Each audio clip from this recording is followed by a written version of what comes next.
नमस्कार, स्वागत है आप सभी का हमारे चैनल में। कांग्रेस संसदीय दल की प्रमुख सोनिया गांधी ने फिलिस्तीन के मुद्दे पर केंद्र सरकार के रुख की आलोचना करते हुए एक और आर्टिकल लिख दिया और इसमें उन्होंने लिखा कि अब भारत को नेतृत्व का परिचय देना चाहिए और ये आरोप भी लगाया कि इस मुद्दे पर सरकार की प्रतिक्रिया और गहरी चुप्पी मानवता और नैतिकता दोनों का परित्याग है। कांग्रेस के पूर्व अध्यक्ष ने अंग्रेजी दैनिक में आपको बता दें कि अपने लिखे एक लेख में कहा कि सरकार के कदम मुख्य रूप से भारत के संवैधानिक मूल्य और उसके सामरिक हितों के बजाय इजरायली प्रधानमंत्री बेंजामिन नेतन्याहू और प्रधानमंत्री मोदी की व्यक्तिगत मित्रता से प्रेरित प्रतीत होते हैं।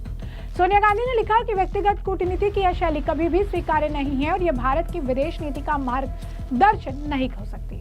दुनिया के अन्य हिस्सों में, खासकर अमेरिका में ऐसा करने के प्रयास हाल के महीनों में सबसे दुखद और अपमानजनक तरीके से विफल हुए हैं। सोनिया गांधी ने इजराइल फिलिस्तीन संघर्ष पर पिछले कुछ महीनों में तीसरी बार लेख लिखा है, जिसमें उन्होंने हर बार इस मुद्दे पर मोदी सरकार के रुख की तीखी आलोचना की है।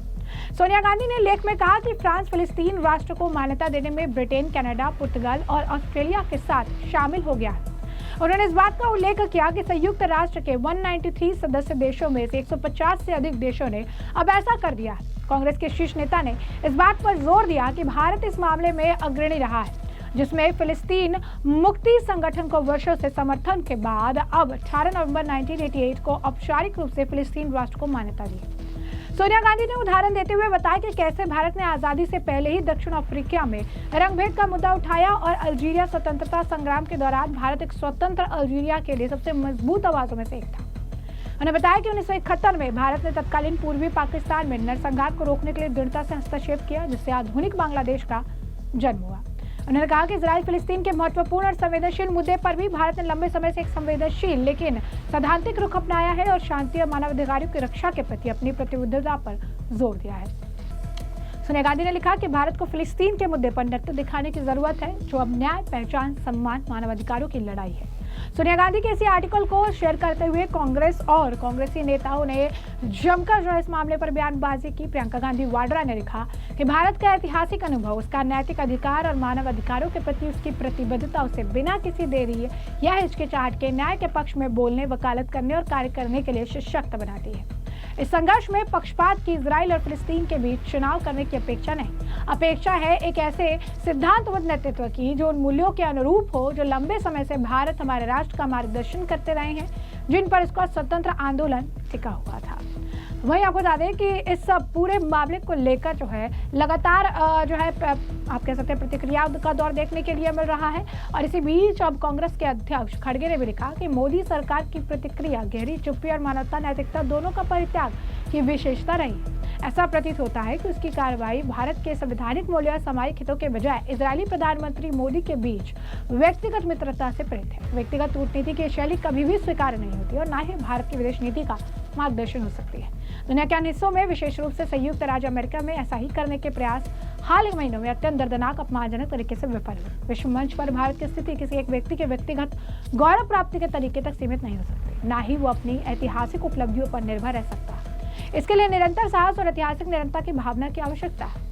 भारत को फिलिस्तीन के मुद्दे को केवल विदेश नीति के रूप में नहीं, बल्कि अपनी नैतिक और सभ्यगत विरासत की परीक्षा के रूप में देखना चाहिए। फिलिस्तीन के लोगों ने दशकों तक विस्थापन, लंबे समय तक कब्जा, बस्तियों में विस्तार, आवाजाही पर प्रतिबंध और अपने नागरिक, राजनीतिक और मानव अधिकारों पर बार बार हमले को सहन किया है। उनकी दुर्दशा औपनिवेशिक काल के दौरान भारत द्वारा झेले गए संघर्षों की याद दिलाती है।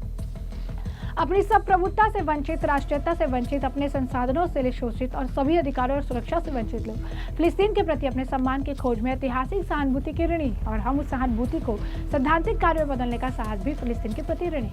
वहीं आपको बता दें, कांग्रेस नेता पवन खेड़ा ने लिखा कि भारत को फिलिस्तीन के मुद्दे पर नेतृत्व का परिचय देना होगा, जब न्याय, पहचान, सम्मान और मानव अधिकारों की लड़ाई बन रही है। श्रीमती सोनिया गांधी भारत सरकार की उस नैतिक जिम्मेदारी की याद दिलाती है जिसके लिए हमारा देश हमेशा से जाना जाता है।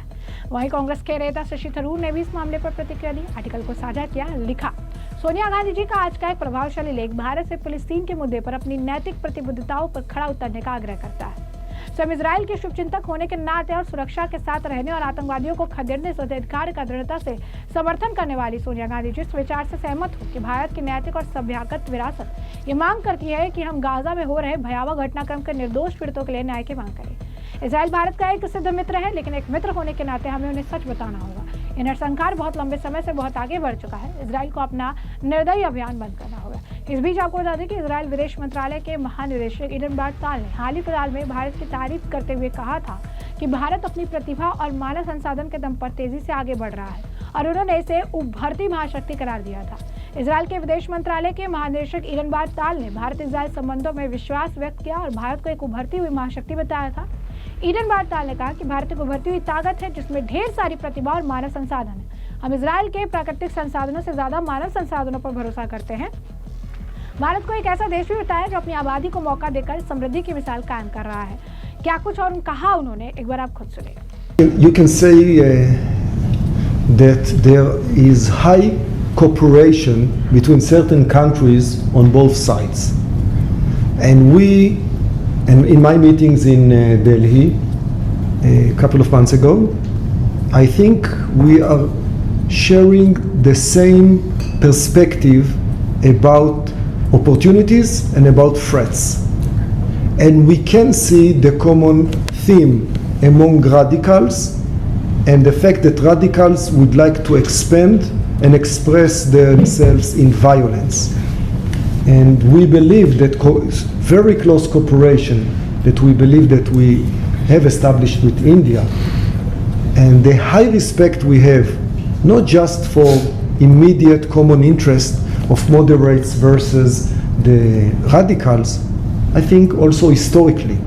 I think that Indian culture gave to the world so much and impacted much beyond its geographical area.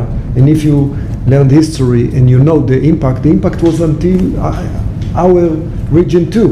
And we believe that these ancient people coming thousands of years ago with cultures that still are here are the ones to cooperate and contribute to each other for not just more economic cooperation, but in any aspect, because I believe that together we can show the world how different societies can have so much in common and can collaborate for better future for the people. And we know exactly which societies, countries and cultures are against it. You look which powers and countries hate democracy. You'll find out which countries are looking for expansion. Here and there you mentioned names. Look who is looking for expanding beyond its borders to other continents, not just other countries. Look at that and say, this is first of all a risk. United States, India, Israel, some Gulf countries, all of those should collaborate in order to enforce the moderate access versus the alternative. And the alternative they are very good in what they are doing to try to split between countries, between allies, and even in between, inside societies, to try to break down the Western countries, Western civilization, and I think also India as I think the coming superpower with a lot of talent, human resources. We in Israel, we believe more in the human resources than in natural resources. But some of those countries believe more in the natural resources rather than the human resources. Because human resources, when it has its rights and you let the population flourish, they really build the country and make it successful. And I think India is an excellent example for that. And that's why we will invest a lot of our intention in establishing stronger relationship more and more with the Indian people and the Indian government and business to business, but it goes beyond business because we believe in the way and philosophy of the Indian people for long, and we know that it can be a source of stability against the ones that want to destabilize the world and making, I would say, a profit out of destabilization. तो जैसे कि आपने सुना, उन्होंने भारत के साथ रिश्तों को मजबूत करने की बात कही और दोनों देश व्यापार, तकनीक और जनता के बीच सहयोग बढ़ाएंगे, ये भी उन्होंने जो है बात कही है। साथ ही साथ उन्होंने कहा कि हम भारतीय लोगों की सोच पर विश्वास करते हैं, स्थिरता का स्रोत है, खासकर उन ताकतों के खिलाफ जो दुनिया को अस्थिर करना चाहता है। उन्होंने कट्टरपंथ और हिंसा के खिलाफ भारत इजराइल की साझा सोच को भी रेखांकित किया। तो ऐसे में हमने आपको जो पूरा मामला है विस्तार से बताया, तमाम आपने बयान सुन लिए हैं और इस मामले पर अब आपकी जो राय कमेंट सेक्शन में कमेंट करके जरूर से जरूर साझा करिएगा।